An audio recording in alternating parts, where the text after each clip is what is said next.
Momento de nuestra entrevista de la fecha, ya contactamos vía Zoom con la doctora Gladys Venegas. Ella es economista y también ex directora financiera de la Itaipú Binacional. Gladys, ¿cómo está? Gracias por el tiempo. Bueno, buenos días, Omar. Buenos días a la audiencia. Bueno, hace un par de semanas se habló de pérdidas de dinero, si podríamos decirlo así. Usted seguro nos va a corregir en lo que tiene que ver con lo técnico, de dinero de la Itaipú Binacional por una depreciación del real frente al dólar.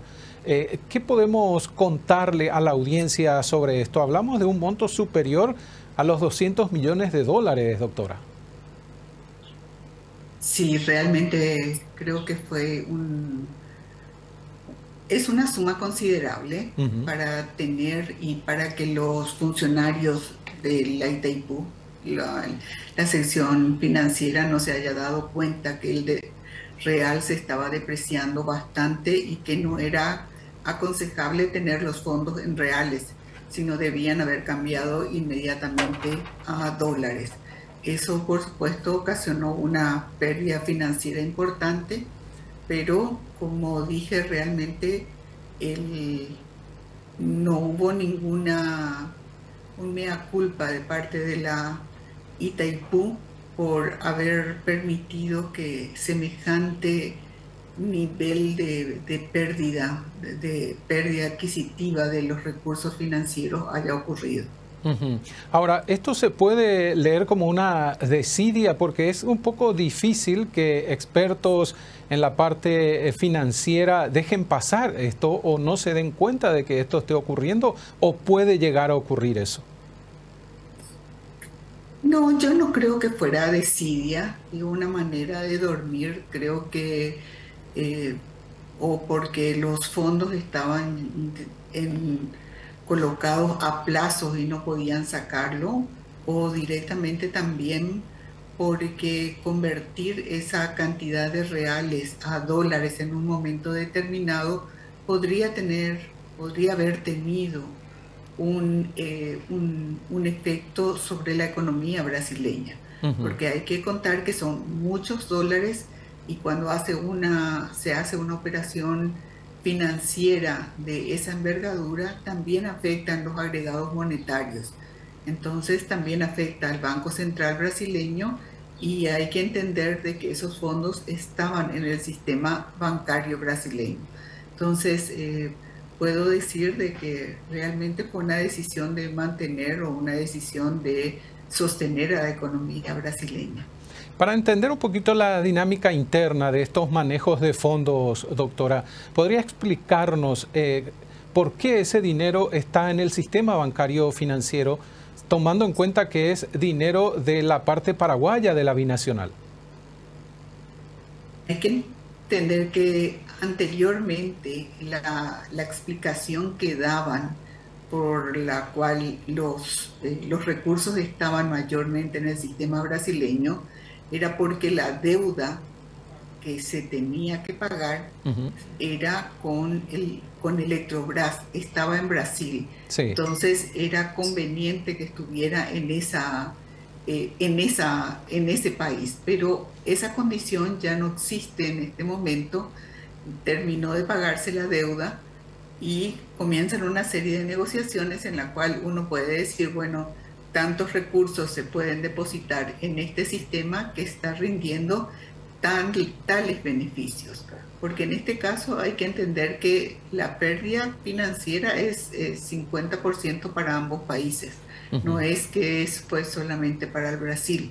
Entonces, la parte, diríamos, la Dirección Financiera Paraguaya también debe ponerse, eh, monitorear cómo están colocados esos fondos y exigir los ajustes que sean necesarios. Ujú. ¿De qué depende modificar eso hoy en día, doctora? Es decir, de que un mayor nivel de recursos de la binacional estén en nuestro sistema bancario o financiero. Y eso ya es un arreglo interno porque no existe ninguna disposición legal que impida que esos recursos estén en los bancos paraguayos. Ujú. Es una negociación interna nada más entre las partes. ¿Y por qué considera que no se ha hecho hasta hoy, a 2 años ya prácticamente de haber cancelado la deuda?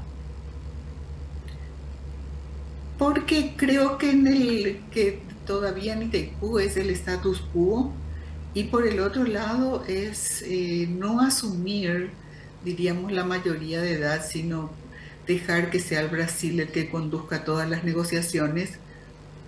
Como suelo decir, total, recibimos nuestro salario, un buen salario, y para qué vamos a preocuparnos en, en generar discordia o roces si nosotros estamos ganando bien, Ahora, aunque el país salga perdiendo. claro, porque visto de esa manera tampoco es muy positivo que esta situación se extienda por más tiempo. No, definitivamente no podría, o sea, no sería justificable que este 2025 Itaipú vuelva a tener unas pérdidas financieras del tamaño que lo tuvo, ¿verdad? Porque ahí sí ya podría hablar de que las personas no están cumpliendo con su función y no están buscando el mejor beneficio para la entidad, que sería o resguardarse en dólares o colocar parte de esos recursos también en el sistema paraguayo. Sí, ahora hablamos de un alto porcentaje de estos fondos, doctora, que están en el sistema financiero del Brasil. Creo que es superior al 90%. 90%. 90%. Realmente Itaipú siempre solía remitir 3 meses de los recursos que Paraguay necesitaría, y el resto estaba en el sistema brasileño.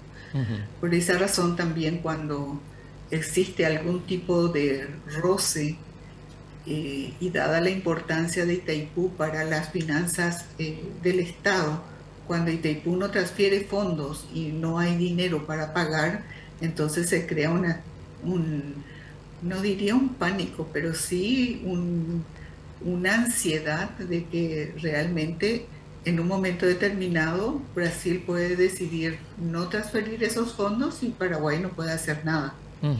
Es una herramienta de negociación y de presión también en determinados momentos. ¿Lo ideal sería 50 y 50, doctora?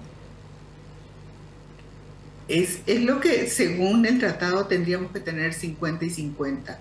Yo quiero también alertar que esto significa que traer esos recursos al sistema financiero paraguayo significa establecer buenas medidas de supervisión y determinar en qué el riesgo del sistema bancario paraguayo, cuáles son las empresas, cuáles son los bancos que podrían recibir esos fondos y que estén en una buena relación capital-deuda, porque también hay que entender que esa cantidad de recursos puede causar un mal manejo.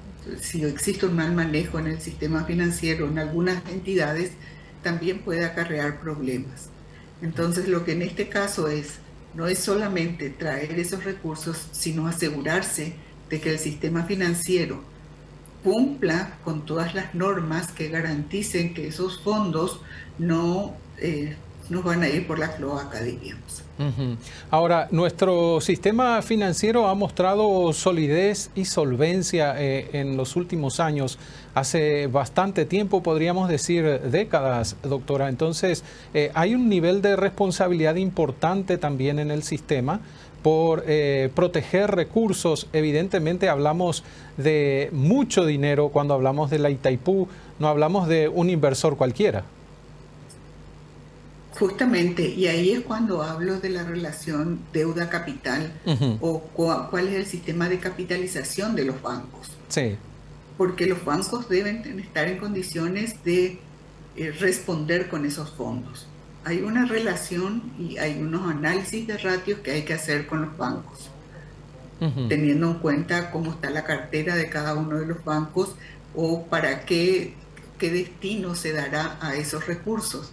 Porque también podemos decir, vamos a colocar en el Banco de Fomento, pero sabemos que el Banco de Fomento es uno de los bancos más politizados y no podemos qué garantías vamos a solicitar para que efectivamente los recursos no sean malgastados por los políticos. Sí.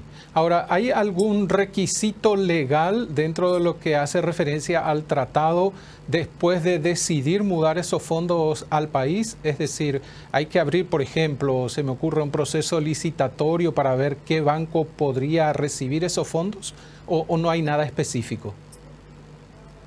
No, no es nada específico, el tratado no dice nada, el anexo C tampoco no establece, por eso digo, son simplemente reglas internas dentro de la binacional y que tienen que ver con el manejo eficiente de los recursos.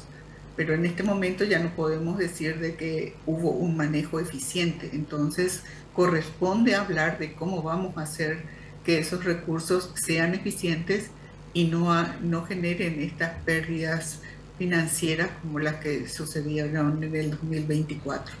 Usted decía al principio, Itaipú no hizo una especie de mea culpa de esta situación, incluso salió al paso con un comunicado a declaraciones suyas dadas a otros medios, también frente a declaraciones del expresidente de la ANDE, quien hizo referencia a esto, pero los números figuran en el balance, doctora.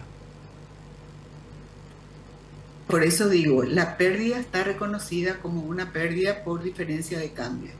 Entonces, lo que uno, dada esa magnitud, es lo que uno tendría que decir, realmente sucedió esto y esta deuda, esto es lo que sucedió, ¿verdad? Porque es una pérdida financiera y en cualquier institución, diríamos, o en cualquier empresa que tenga esa cantidad de pérdida, significa que no puede pagar a sus accionistas el rendimiento adecuado. En este caso también estamos hablando de los rendimientos financieros de esos recursos que tiene la entidad y que corresponden a ambos países. ¿Tiene conocimiento de alguna reacción del lado brasilero, de especialistas del sector energético, de ex autoridades también de Itaipú en relación a este tema? No, salvo lo que ya colocaron en el balance, pero fuera de eso no hubo ningún otro pronunciamiento o ninguna explicación del por qué todos, salvo que siempre se hizo así, pero esa no es una respuesta adecuada porque siempre se hizo así, dado principalmente que las condiciones ya cambiaron porque ya no existe la deuda. Entonces, esa condición que anteriormente condicionaba la estadía, diríamos, o la colocación de esos fondos en el sistema brasileño, hoy ya no reúne esa explicación. Entonces habría que pensar, bueno, ¿cómo hacemos y qué medidas de gobernanza interna vamos a hacer para garantizar la equidad en esos recursos y que esos recursos también sirvan como base o como recursos para el desarrollo del Paraguay, principalmente un desarrollo de infraestructura, no un desarrollo de salarios como mayormente se está haciendo con los bonos. Porque traer esos recursos y tener que gastarlos nuevamente en salarios o sustentar, creo que no tiene ninguna ganancia. Tenemos que hacer...